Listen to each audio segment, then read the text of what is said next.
Bonjour, nous sommes au siège de la PFA. Je vais à la rencontre de Jean-Luc Brossard. Il va nous présenter les résultats de l'étude sur le mix énergétique des véhicules réalisée par la PFA. C'est parti. Bonjour Jean-Luc. Merci de nous accueillir au siège de la PFA. Vous en êtes le directeur recherche et développement.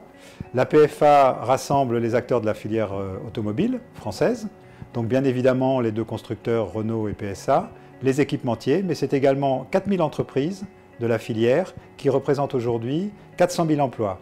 Quel est le rôle de la PFA vis-à-vis de tous ses membres? Le rôle de la PFA, c'est de soutenir justement l'ensemble de ses membres, grandes entreprises, petites entreprises, PME et même start-up, de telle façon à pouvoir leur donner la meilleure stratégie à appliquer dans leurs entreprises. Dans le cadre de votre activité, vous réalisez chaque année une étude sur le mix énergétique des véhicules. Pourriez-vous nous en dire un petit peu plus? Et bien en fait, l'axe majeur pour les constructeurs et les équipementiers de la filière automobile et mobilité est la transition énergétique et écologique. Et donc pour cela, nous avons depuis plusieurs années décidé de faire une étude sur le mix powertrain, donc l'ensemble des groupes motopropulseurs de notre marché, et sur la contribution carbone en fait, du transport routier afin de déterminer quelles sont les grandes orientations prospectives dans ce domaine-là. Donc cette étude est une étude qu'on remet à jour tous les ans en fonction des paramètres extérieurs.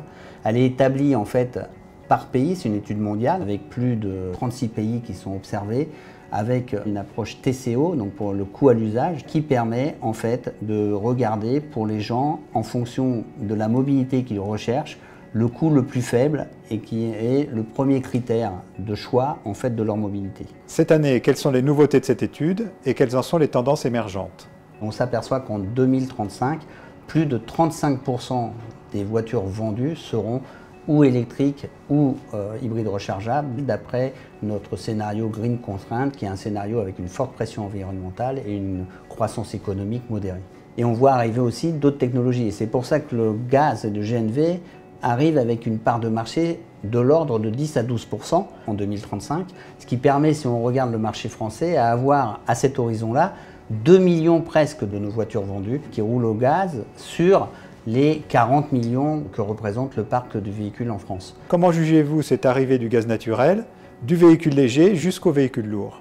Nous, ce qui nous drive, en fait, c'est d'avoir une empreinte environnementale la plus faible possible. L'arrivée du gaz associé à du biogaz fait qu'il y a un intérêt réel, en fait, pour cette technologie-là. Alors, ce qu'on voit apparaître, c'est qu'un, la réglementation qui est favorable en fait aux véhicules au gaz. Par exemple, la communauté d'agglomération de Grenoble qui interdit le roulage en diesel a 250 bus dont 50% sont déjà en GNV et 30% avec du biométhane. Le deuxième intérêt, c'est le coût à l'usage. Aujourd'hui, le coût à l'usage d'un véhicule au gaz est encore 50% moins cher que celui d'un véhicule électrique. Le troisième intérêt, c'est la polyvalence. Pour qui roulera en GNV demain? C'est-à-dire qu'on a des temps de remplissage quand même qui sont assez rapides, on a la capacité de faire 500 km sans angoisse. Donc tout cet ensemble-là fait qu'on a une proposition qui est satisfaisante pour le client final. Jean-Luc Brossard, merci pour cet entretien. Gilles, c'est avec plaisir. Et donc pour la filière du gaz, je pense qu'il était important de donner cet éclairage.